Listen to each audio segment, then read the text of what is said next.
Hey, look at the tree line. 12 o'clock. Yeah, I see the village. What am I... Not the village. Above it. Tell me what that is. That's not a guy standing on a rock. No, it's not. That thing's taller than the tree line. Don't move. Don't key up. Just watch it.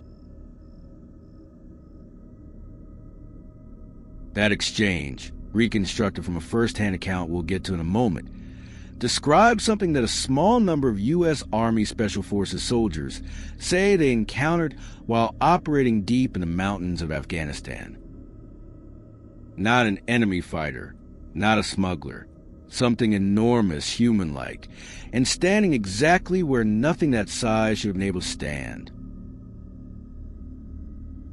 Green Berets, the Army Special Forces operators, were built for this kind of terrain. Small teams, usually a 12-man detachment, working independently for weeks at a time in valleys that conventional forces rarely if ever entered, often the very first Americans a remote village had ever laid eyes on. Their job was never just combat. It was intelligence gathering, relationship building with local elders, and training Afghan fighters, which meant long, quiet hours on isolated overwatch positions, watching terrain, and apparently on more than one occasion, being watched right back by something considerably larger than themselves. This is one of those stories, told firsthand by the man on the radio. The soldier who submitted this account served multiple rotations in eastern Afghanistan as a communications sergeant on an Operation Detachment Alpha team. He asked that the specific province and year be left out of this retelling. This is what he says. We were doing a security halt on a ridge overlooking a village we'd been working with for weeks. Nothing about the position was unusual. We'd sat in spots just like it a dozen times before. My team's sergeant was glassing the far tree line with binoculars when he just went quiet, which for him was unusual. The guy never shut up on a halt. He handed me the binos without a word. I found what he was looking at almost immediately because there was no missing it. A figure at the edge of the tree line, easily 7 feet taller than the pines around it, which put it somewhere north of 12 feet if my estimate on the trees was even close to right. It wasn't moving. It was just standing there, facing our position, like it already knew exactly where we were before we ever spotted it. We watched it for maybe 90 seconds. Nobody said a word over the net, besides telling each other not to move. Then it turned and walked back into the tree line, slow, unhurried, like it had absolutely nothing to worry about from a team of armed Americans watching from a ridge. We never engaged. My team's sergeant made the call not to report the details up the chain, just logged it as unidentified personnel, one individual, no further contact. To this day, I don't know what we saw, but I know it wasn't a person, because no person is built like that, and no person walks like that.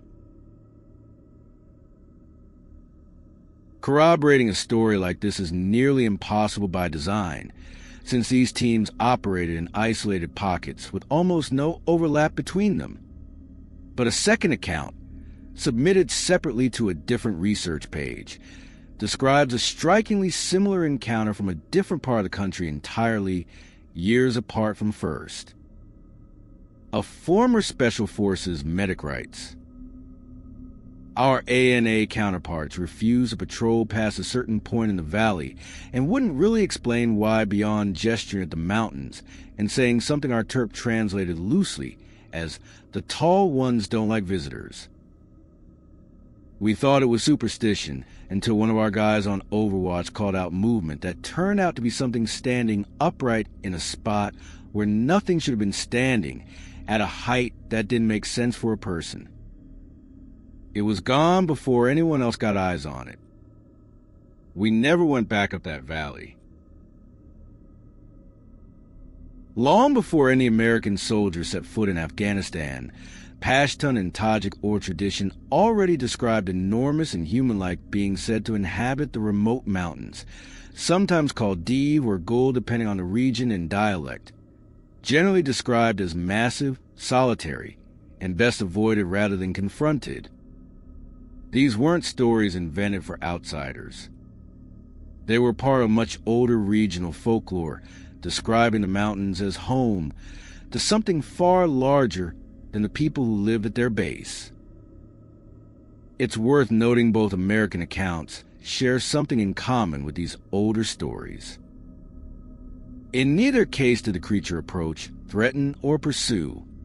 It simply watched, and then it left, almost exactly the way the local legends describe these beings behaving toward humans who wander too close. A final, much shorter account was left as a comment beneath a veteran forum thread discussing this exact topic, posted by someone claiming to have served as an interpreter attached to a Special Forces team. It reads only, "I am afraid to write my full story here.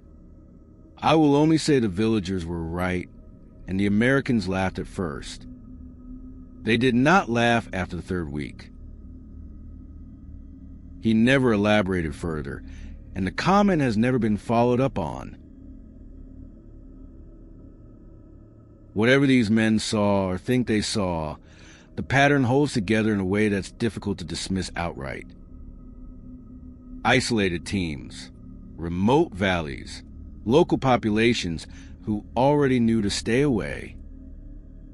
And in every account, something enormous that never attacked, never chased, and simply waited to be noticed before disappearing back in the ground that, as far as the United States military is concerned, no soldier has ever fully mapped. That's where we'll leave it for tonight. If you know someone who served in those mountains and never talks about it, you might already know more of this story than you think.